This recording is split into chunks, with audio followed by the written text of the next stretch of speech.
Celui-ci est l'un des procès les plus médiatisés de l'année et il semblerait bien que l'on ne soit pas au bout de nos surprises.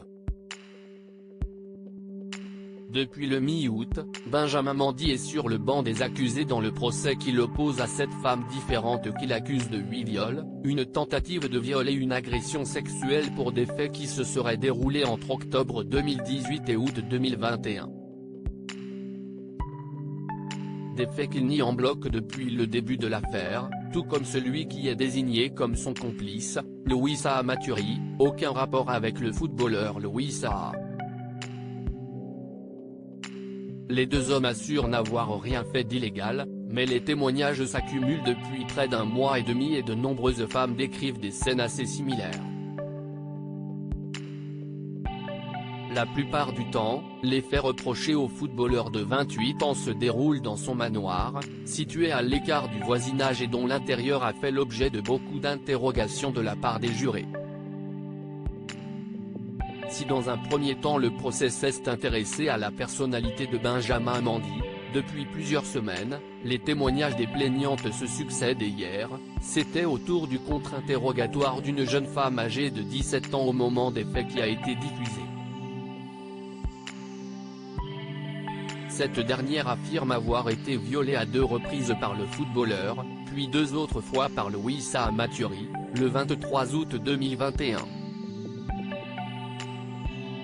Des faits qui se seraient déroulés chez le joueur, mais également dans un appartement loué par son complice dans le centre-ville de Manchester.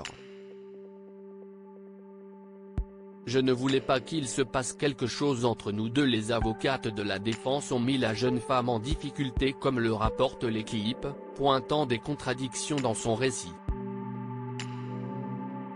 Une pression qui a visiblement déstabilisé et irrité la plaignante qui a fini en larmes plusieurs fois. Malgré tout, elle a poursuivi son récit, indiquant s'être retrouvée dans un bureau du manoir de Benjamin Mendy qu'elle pensait fermé. Il l'aurait alors violée par voie vaginale et orale.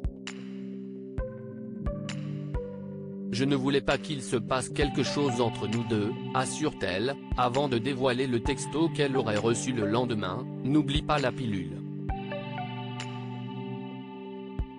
La jeune femme indique également que le champion du monde l'a contraint à lui faire une fellation. Il m'a forcé à un rapport sexuel oral. Je l'ai faite mais je n'ai pas dit que je le voulais, raconte-t-elle en pleurs face aux avocates des accusés, assurant avoir eu tellement peur lors de ce moment traumatisant. Benjamin Mendy reste présumé innocent des faits qui lui sont reprochés jusqu'au jugement définitif.